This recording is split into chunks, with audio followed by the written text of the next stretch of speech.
Charlie knows how to make your place pretty from every angle. Got some spare time looming and don't know what to do?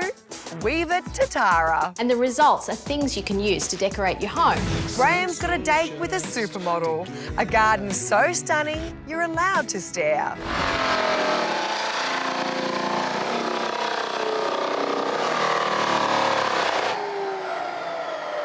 Small space living is a real thing right now, but it normally refers to interior rooms. But making small outdoor spaces livable can be a real benefit too. You just need to know what you're doing with what you've got. I've got some simple and easy tips, and it doesn't have to be hard.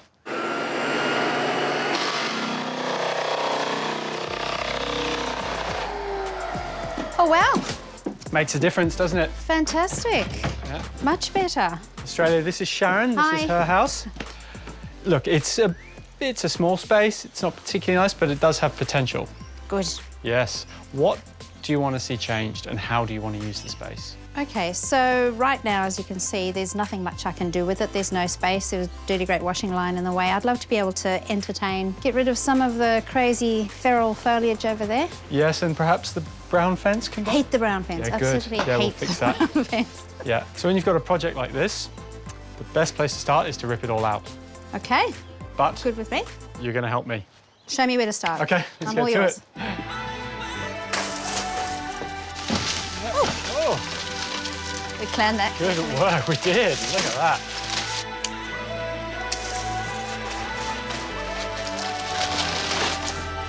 Oh, it's amazing what a couple of hours' work does, isn't it? Yeah?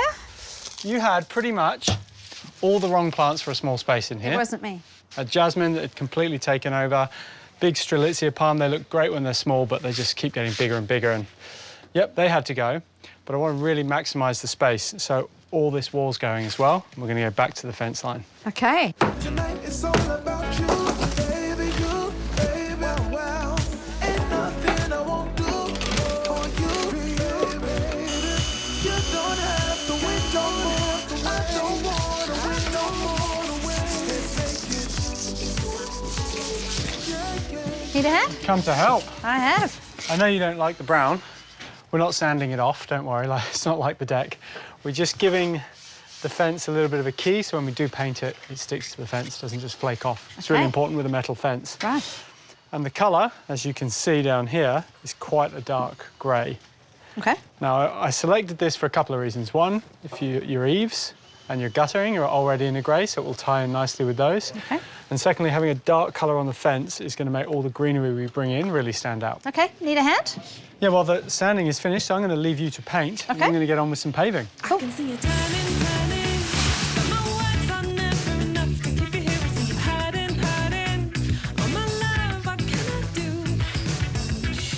For the area off the kitchen, we're going to be putting in a barbecue, and for that we need a nice solid base. So I'm going to put down some paving.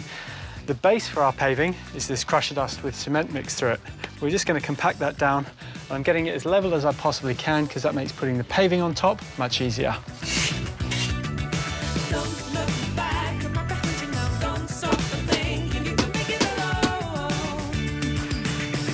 Once you've got your compacted road base down, I'm just laying my paving on a wet mix. That means it's going to go solid and these pavers aren't going to go anywhere. I'm leaving a bit of a gap for some pebbles as well, because by adding some textural interest to the edge of the garden, it draws the eye out and makes it feel bigger. Another trick I'm using is a light-coloured paver. Now, this bounces light around, but it's not on the vertical surface, so it doesn't bounce in your eyes and feel uncomfortable.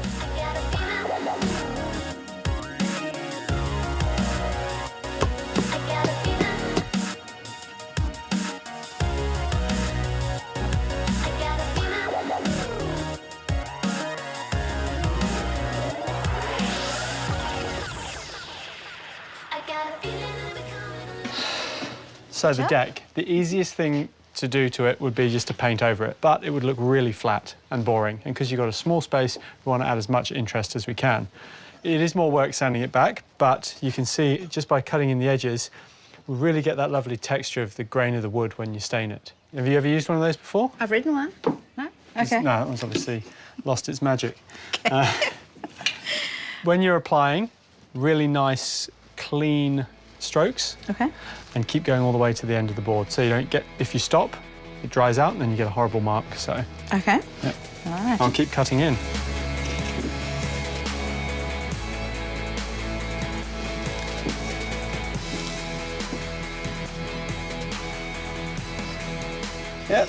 Now that's done, Okay. we'll leave it to dry. All right. We've got plants to get in, garden beds to build. And I think I might even put a bar up here. A bar. Yeah. Okay. But first, a cup of tea. Cup of tea. Whoa, Oh, wow. just showing off. No. I've been busy sanding. Okay. Nice smooth timber. I'm thinking we're going to have a bar outside the kitchen window, like a servery, and then it's going to wrap around here. So loads of room for a table and chairs, but when you're entertaining a lot of guests, you've got extra space. Right. Good. Excellent. First things first, though, we've got to get these brackets on the wall. Thank you. Straight in. This will test my skills. If you're working with a mitered corner like this, it's a good idea to drill through this way, and that holds it together before you screw from the underside.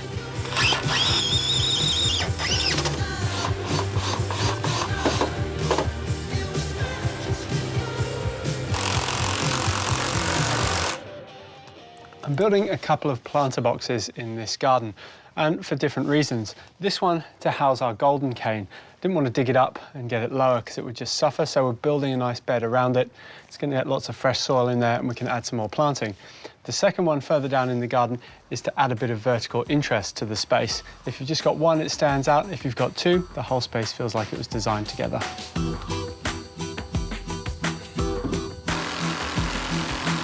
You'll notice with the sleepers I've used, I've just given them a bit of a light sand to soften the edges, and that ties them in nicely with the bar. So we've got two boxes and the bar, and they all need staining. Shazza! Sharon! You rang?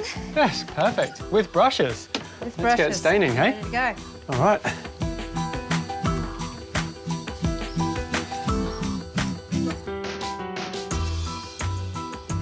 If I was to stain all the timber in the dark charcoal, it would just get lost and you wouldn't see any of the features. Just using a clear coat on this treated pine, it's really going to bring out the grain and make the most of the timber work.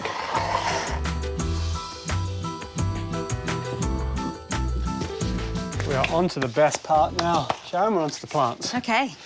So I've started with some golden canes, because you've already got one, so it makes sense to match them in.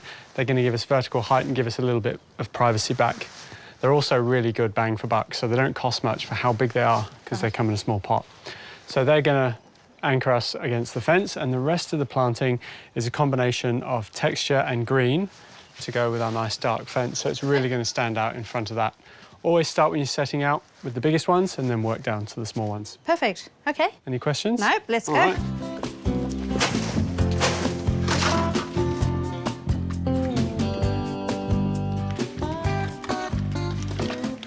All the plants we're using here are really shade tolerant. This is a Dianella that can take full sun. In full sun, it goes a really dark purple, but in the shade, you get more greenery, and the purple turns to a bronze, which looks perfect against our fence.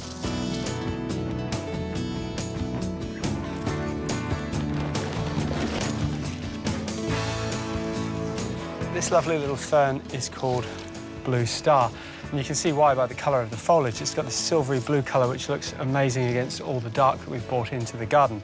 Now you can grow this indoors, but it'll grow outside just as well. Just keep it well watered.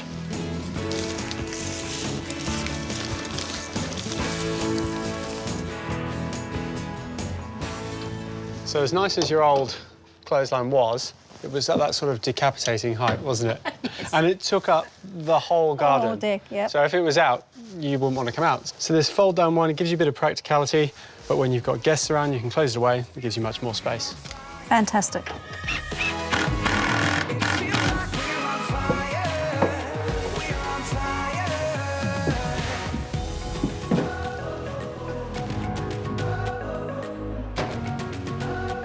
So Sharon, just a few really simple jobs done in the garden and it feels much bigger, doesn't it? Such a transformation. I feel like I've got my own mini resort. It's absolutely fabulous. Very, very spoilt. It feels like we're on fire. Well, you've got the bar, you've got the servery, bench seating by barbecue, still got plants, still got washing line, table and chairs and plenty of space. Thank you so much. I feel very spoilt. Pleasure. Chin chin. We're on fire.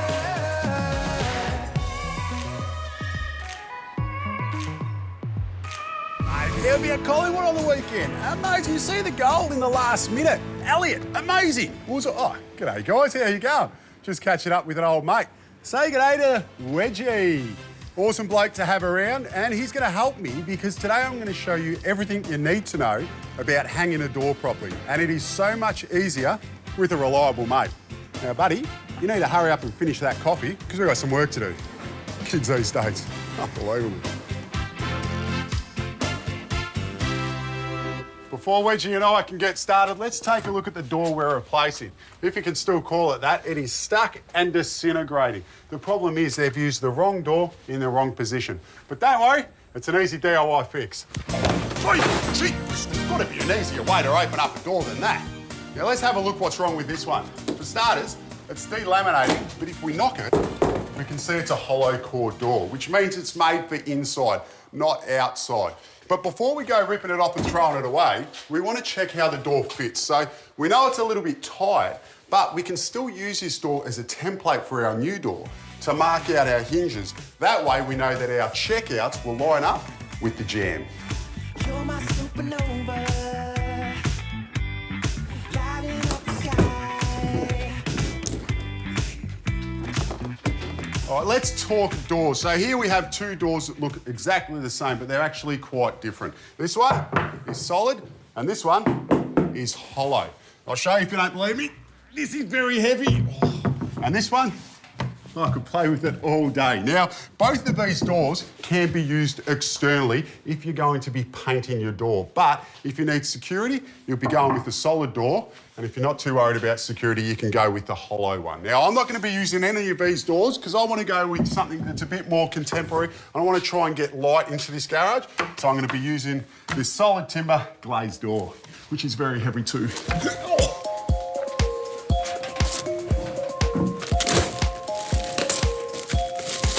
When you're working with a glazed door, you just want to make sure that you put the right side facing out. And that is the side with the glazing beads. If you're unsure which side that is, there is a sticker to tell you that, because that is going to determine what side you put the hinges on.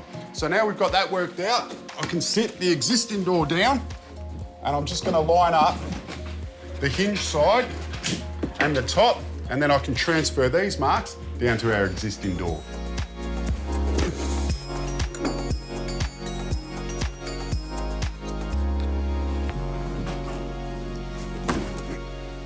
For the hinges, I've had to go with a wider leaf, and that's because if we look at the existing jam, they've actually pushed the ball of the hinge too far in, so it's touching the edge when it should actually be set back like so. And then you end up with this gap here that you need to fill. But to save you from doing that, I've just put the wider leaf in. With the door marked, we now need to stand it up on edge to work on it. And that's where our mate Wedgie comes into play. We'll hold it in place while we do our checkouts. But before we do that, I'll show you how to make a wedgie of your own. You know all that timber you've been hoarding? Well, it does come in handy. So to make this jig, the first thing we need to do is make the base.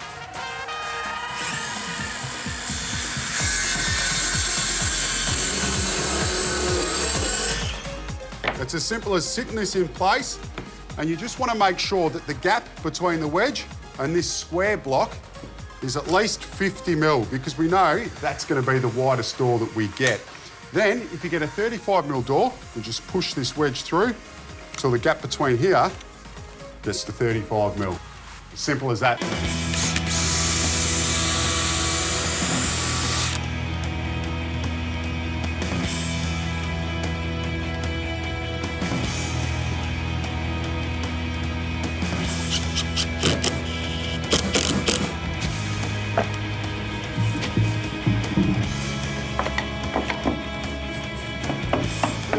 It's like having an extra set of hands.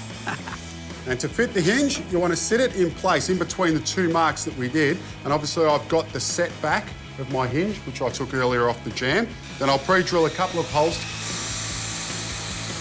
temporarily screw it in place, go around the edge with a Stanley knife, remove the hinge, and then use a chisel to clean it out.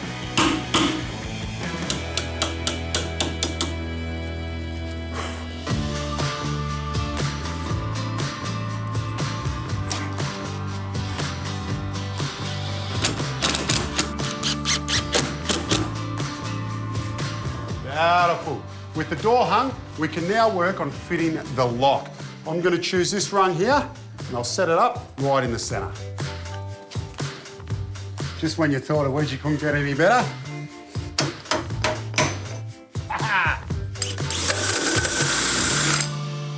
And when you are drilling your lock, you want to make sure that you're drilling from both sides. That way, you don't get a dirty hole at the back.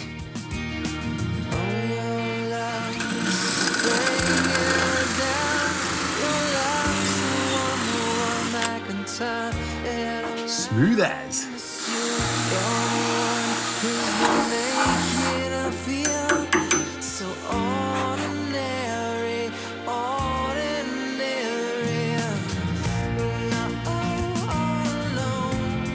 Before I fit the lock, I'm just going over the whole door with an exterior varnish. The colour, Oregon.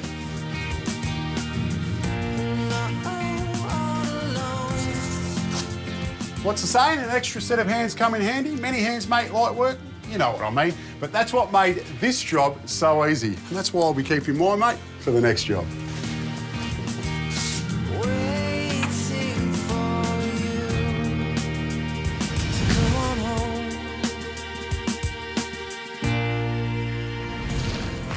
If you find yourself with a little more time on your hands lately, you might want to challenge yourself with a new creative hobby. Have you ever tried weaving? I absolutely love weaving. It's so relaxing, and the results are beautiful things that you can decorate your home with. So before we jump in and start weaving, let me give you a tip on how you can make your very own loom. This is basically a lap loom. It means that you could put it on your knees and weave, maybe even while you're watching TV. So it's determined really by the finished size. So I've got these two side struts here and the ends. The weaving will fit within this kind of area. So that gives you an idea of the scale. Now this is pine, just use offcuts, whatever you've got.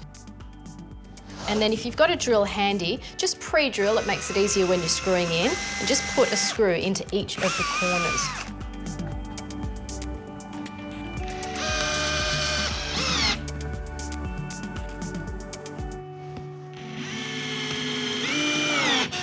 Right, frame's built. Your loom will need strings. You'll need to have nails on either end to hold the strings. So grab a ruler and measure.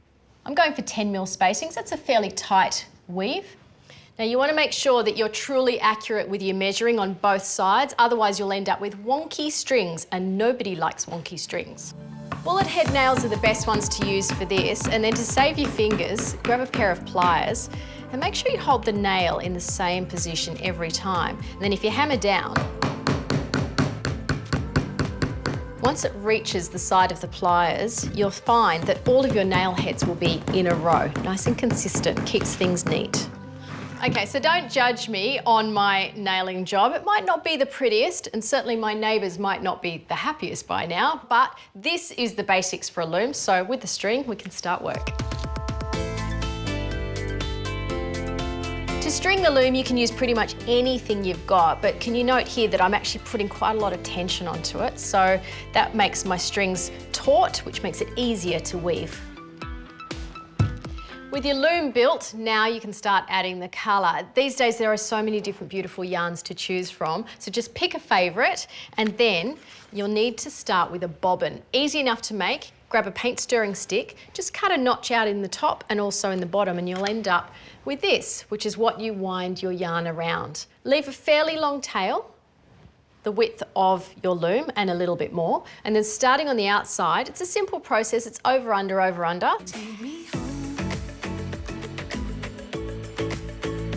And you can pick it up and turn it round and go back the other way. So with this little tail bit on the end, just secure it just by tucking it under, and you can actually weave that into the work at the end. So that's the first row of your weaving done. It's called the foundation line. You need to have a nice, strong, straight foundation because that gives you something to tie it off with later. I'll show you how to get it off the loom soon. But for the other end, just unravel a couple of lengths and then go back the other way. So when you pull on your threads, don't pull it so hard that it will actually distort like that, because it'll give your weaving a funny shape. So just make it nice and straight. And then to push these threads down, get yourself a plastic hair comb. That does the trick nicely. And look at that, it just pushes those threads into place. To create textured tassels, what I've got here are 5 shorter lengths of the yarn. So you find the middle point and just straddle it across 2 of the strands, wrap it around one of them, loop it up and over again. Do the same on the other, and then very gently just pull toward you and it locks it in place at the bottom. It's a really nice way to add texture to your weaving. I love the idea of weaving with this thick, chunky yarn because it really bulks up the weaving and also adds a nice bit of colour and it makes it fast. So because you can't fit this all onto your bobbin, you're going to have to do it by hand. So cut off a long length, then start at the end, just wrap it around a couple of times so you can tuck it at the back. Then jump over 3 strands. And after you've gone over those 3 strands, just over and out through the top and just pull it very gently. You don't want this to be tight at all. You can see I'm working at this slight angle. That just allows it to be loose, and then I grab my comb, just push it down just gently and it forms like a nice braid. It's really chunky and beautiful. In essence, that's how you weave, and I think this is a really good size to start off with. It certainly gets you into the craft. But if you get ambitious and you want to go bigger and perhaps create a wall hanging that's large, you can scale it up and do something as big as this or even larger. The part that tends to worry people most is not so much the weaving, it's the getting it off the loom. So let me show you. With that first string, just take some scissors and snip that. And then with the other 2 further along, just lift them over the tops of the nails and just tie them together in a double knot. And then keep working along in pairs all the way to the end. That way everything will be tied off securely. To be able to turn it into a wall hanging, you will need a stick at the top. You could use dowel, whatever works. Just take off all of the strings and let them fall through to the table and just tie them in pairs just like we did for the base. Then you can simply tie them around the stick and it's ready to hang.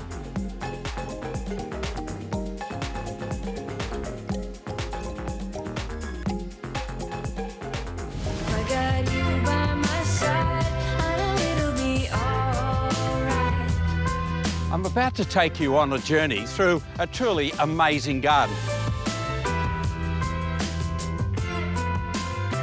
It encapsulates the 21st century trend, just like a snapshot in time. It celebrates them like no other that I've ever experienced. And the end result is truly spectacular. Set high above Kangaroo Valley in New South Wales, we're about to explore Ooralba Estate and just find out why this property is so unique and the garden is so magical.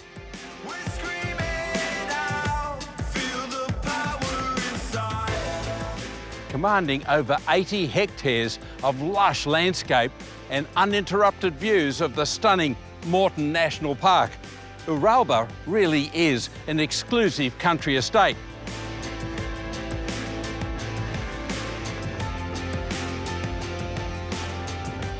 Nothing in this garden is sort of normal or traditional. Take this wisteria arbour. Firstly, it's on a beautiful arc. So as you enter, you can't see the end, so it takes you on a journey. Very clever. It's not straight. Yes, they've got the pillars every 6 or 7 metres apart, a little bit different on the outside of the arc or the curve. But where's the timber, the heavy timber structures to hold the whole wisteria up? They're not here. So what is it that's keeping it horizontal? Stainless steel cables, and they're stretched between each of the pillars. In spring, because there are no heavy timber beams, the wisteria flowers will just hang down. It'll be so light. Magical.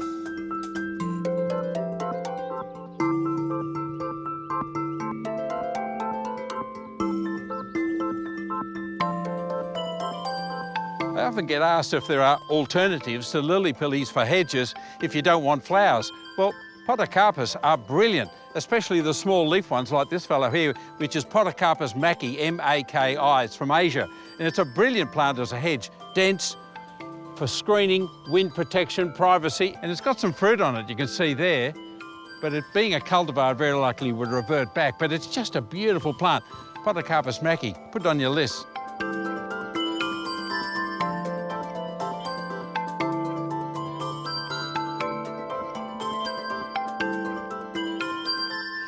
This is the amoeba garden, and that is the borrowed landscape. Isn't it beautiful? Drawn right into the garden. But I've never seen an example where the borrowed landscape has actually been mimicked, copied, and it transcends into a whole new landscape down here, where that shape is copied at human scale. Let's find the man who actually planted these shrubs 13 years ago.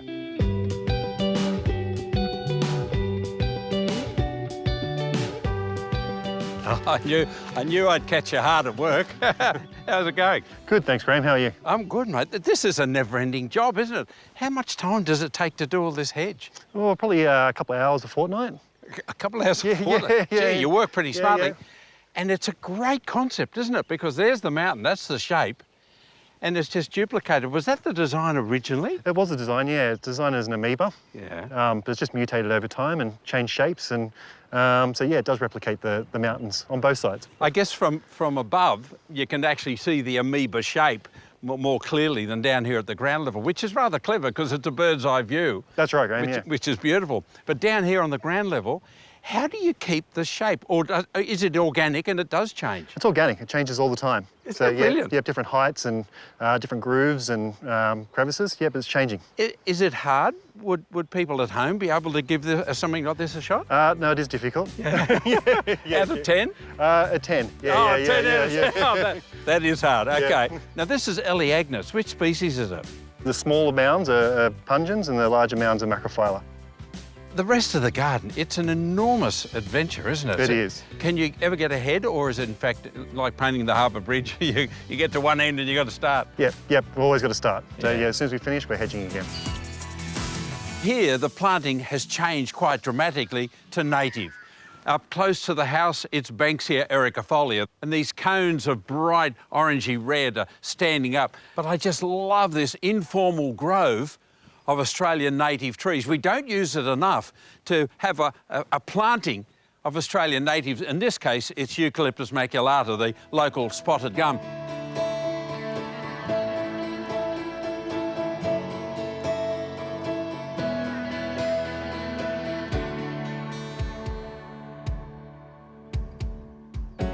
There's actually a bit of a colour theme happening here, but it's not riotous colour. It's soft, gentle colour. Along with the greens, they've got the greys. And of course, the euphorbia, look at the way the mist and the moisture sitting on those leaves. Isn't it glorious? And then there's Helichrysum petiolea, which is a really soft, gentle grey. So with grey, you can't beat silver. And of course, when it comes to silver and trunks, it's got to be silver birch. Now, this is not just a grove of silver birch. It's so much more than that. Here in the cooler regions, the silver birch are just beautiful, and they'll grow to be even bigger and better trees over time. But there's actually almost a metre fall from up high down to the top of the wall. So, in fact, they've actually camouflaged that embankment by these beautiful swales and movement. The pathway actually indicates that there is quite a big drop.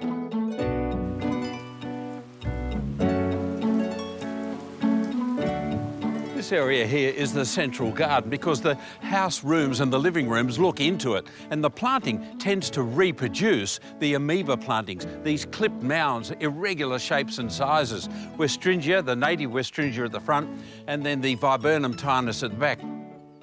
There used to be a swimming pool here, but to keep the landscape simple and a bit of a Japanese feel to it, basic and not overdone, they've taken the pool out. So you can just have this wide expanse. Some gums have been planted, there's a green wall and these little puffs of Helichrysum all the way through, taking you back to a little box of slate, which is just so simple and clever because it reproduces the grey of the foliage and of the paintwork and the decor of the building itself.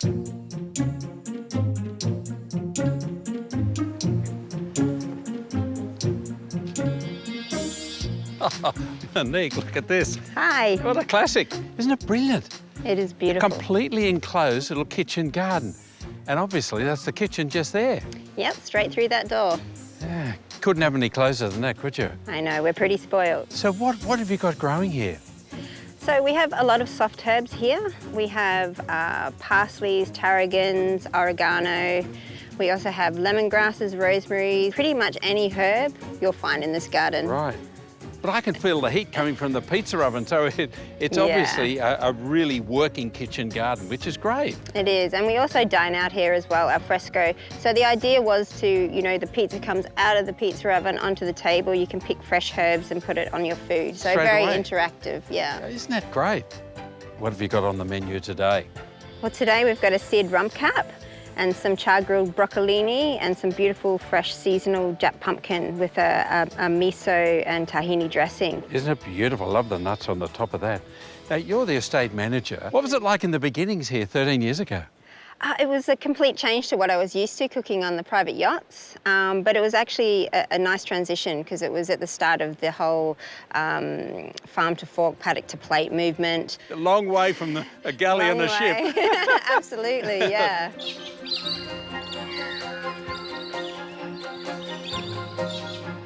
Well, what a journey it's been. I just love so many of the features, but the one that really stands out for me is the way they're caring for the trees, in particular the native gums. And of course the silver birch, they'll all grow into beautiful trees, exotic and native in one landscape. This amazing, magical estate in Kangaroo Valley is a very special place.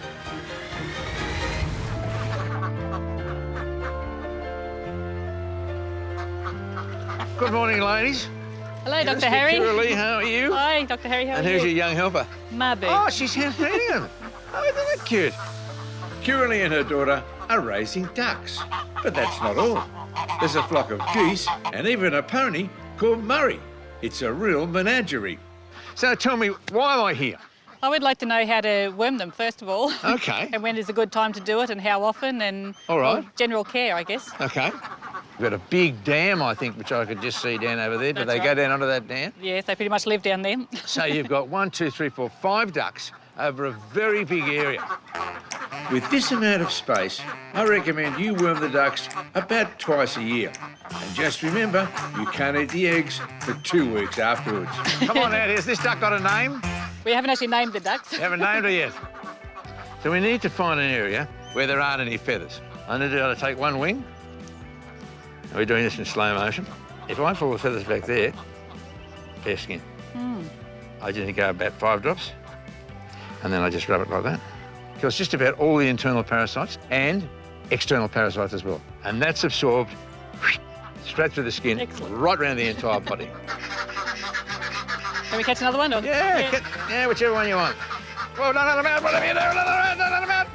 Oh, Mum's got one. Oh, Mum's got one. Mum's pretty good with these ducks, isn't she? Got it.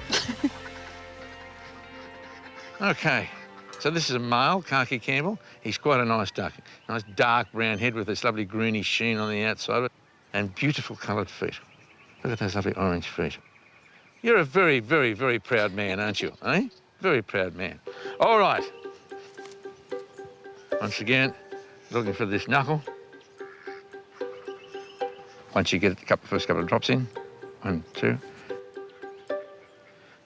that'll be plenty. Now we just need to keep them off water for probably about 10 minutes. Okay. All righty, and that way it'll be absorbed into the body, absorbed pretty quickly. We are done with the ducks. Now for the geese.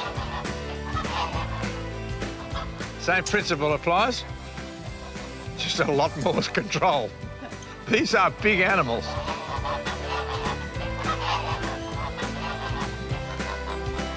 See how we go. You holding him as best you can. I'll just get one wing. Yeah, good boy, okay.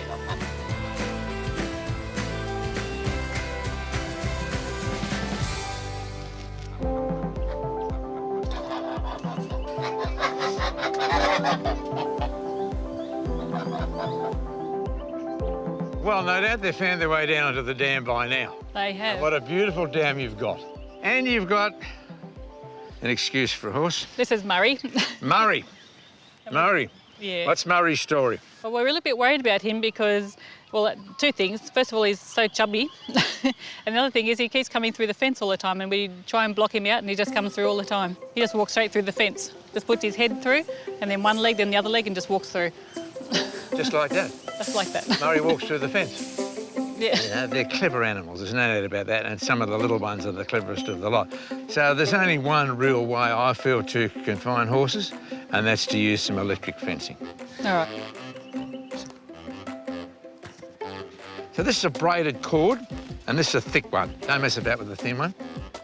So we push that in there, and that locks it neatly in place. Now your wire is going to fit in this groove just here. And so on. This new fence will keep Murray in his paddock and stop him binging on the lawn. That should keep the extra weight off. Well, I wonder if horses know what's going on. If he's seen an electric fence before, then he will know what it's all about. But if he hasn't experienced one before, then he'll make a fool of himself. Because he'll walk straight up to this and he'll get zapped. And he will take off down the paddock. I came here to look at some geese and some ducks, and I ended up with a fat pony. You did. Well, just as well I had the fencing gear in the car. But this will stop him getting out. It'll work. Promise you. All right. Time I went. All right, thank you.